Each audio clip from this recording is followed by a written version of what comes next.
What we found is that some will pay off the debt with money over a period of 8 to 13 years. Some will pay off the debt by smuggling other illegal aliens or drugs into the United States. Some will move illegal aliens and drugs from one area of the interior to another. Others will be placed into forced prostitution or will be called upon to provide material support in the unloading or moving of drugs and in the areas in which they reside. If you think these indentured people can just decide not to cooperate once they are here, that is not the case. The cartels have a vast intelligence network and keep records of the people they smuggle, to include family member information. I've had illegal aliens involved in criminal activity tell me that they had no choice but to commit criminal acts in order to prevent their family members from being placed into bondage and doing unspeakable acts in their home countries. The Mexican government allows cartels to conduct limited smuggling and trafficking activities in exchange for a monthly fee, with any activity above and beyond requiring additional payments to government officials as a tax on excess illicit commerce. Many families were not reporting their missing loved ones to the authorities out of fear of retribution from the cartel and the Mexican mafia.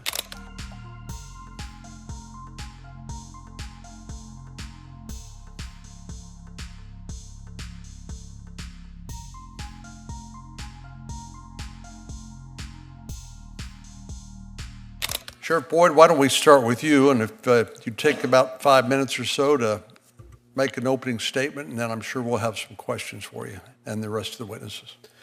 Thank you, Senator, to the Honorable Chair and members of the Senate Committee on the Judiciary. My name is Roy Boyd. I'm the Sheriff of Goliad County, which is rural South Texas County, about halfway between Laredo and Houston, as the Senator said. I'm here to discuss the current situation with regards to law enforcement and the enforcement of the laws, and more specifically, the implementation of the 287G task force model, and the need to expand the program and change our model of conducting law enforcement operations across the United States of America. Here's why these efforts are important to the future of our nation and the safety of our citizens. While illegal immigration has been a historical issue along the U.S.-Mexico border, this changed more than a decade ago when the cartels seized control of the border regions of Mexico and changed their business model to include smuggling of people. When this happened, the cartels began controlling who came across the border and began torturing and killing anyone who attempted to violate their control by crossing into the U.S. without paying the cartels. This control gave rise to a new way for the cartels to conduct business throughout the United States and beyond.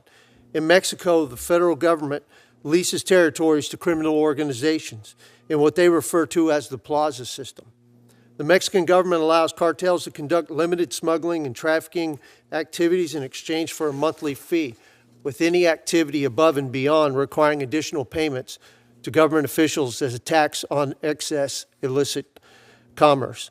The cartels have replicated this Mexican government's program with geographic control throughout the United States. I've witnessed this firsthand when I was the chief deputy for Victoria County Sheriff's Office, which is next door to Goliad. The Gulf Cartel took control of the cocaine trade in Victoria and surrounding counties.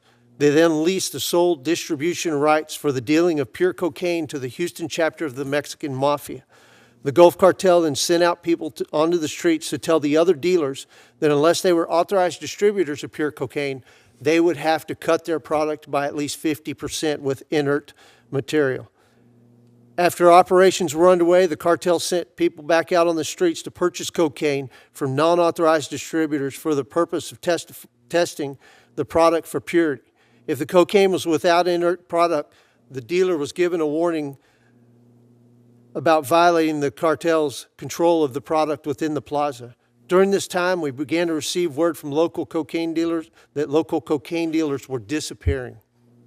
Many families were not reporting their missing loved ones to the authorities out of fear of retribution from the cartel and the Mexican mafia.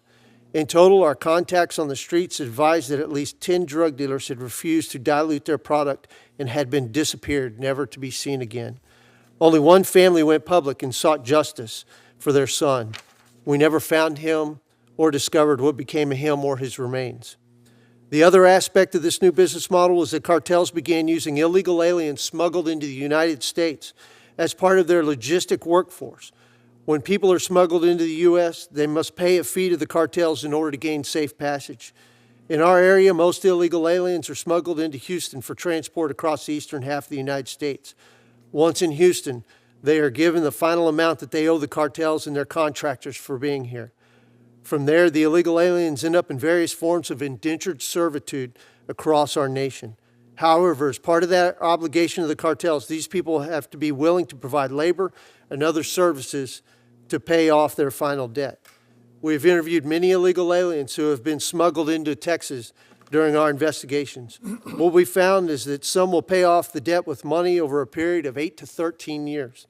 Some will pay off the debt by smuggling other illegal aliens or drugs into the United States. Some will move illegal aliens and drugs from one area of the interior to another. Others will be placed into forced prostitution or will be called upon to provide material support in the unloading or moving of drugs and in the areas in which they reside. If you think these indentured people can just decide not to cooperate once they are here, that is not the case. The cartels have a vast intelligence network and keep records of the people they smuggle, to include family member information. I've had illegal aliens involved in criminal activity tell me that they had no choice but to commit criminal acts in order to prevent their family members from being placed into bondage and doing unspeakable acts in their home countries. What this means is that millions of illegal aliens now residing in the United States are part of the logistical support operations for illicit cartel activities throughout our country. If our goal is to dismantle cartel operations in the United States, we will never be able to do so unless we deny them the logistical capacity to conduct business in a manner that generates an acceptable stream of revenue to be moved from the United States into their home countries. In order to take the initiative in what can only be deemed as asymmetrical warfare against the cartels and their business partners, law enforcement must change their mindset and must change their methodology. We must look at what we have been doing in the past and ask if the billions of dollars we have spent are accomplishing the primary goals of the missions of the programs implemented. In most cases, I will speculate that with an honest assessment, we will find that most of the federal dollars being pumped into law enforcement programs is remaining in urban areas where expense versus return is not in balance.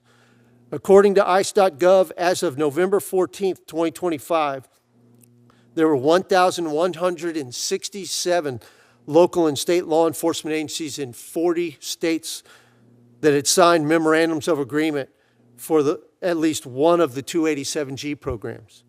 Only 605 of those agreements are for the participation in the task force model, which is a model that allows local and state law enforcement to conduct field immigration enforcement under the supervision of ICE with more than 18,000 local law enforcement agencies in the U.S., 605 agencies assisting ICE in the field is insufficient to hinder the profit margin of the cartels.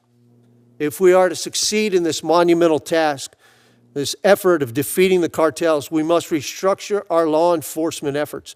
We must disregard those who stand in the way of change, ignore the anti-American media outlets working against the interests of Americans, and create a new chain of command and organizational structure that allows for the synergy throughout full spectrum of law enforcement and streamlines the functionality in a manner that demands results and accountability while ensuring funds are being utilized in accordance with their intended purpose.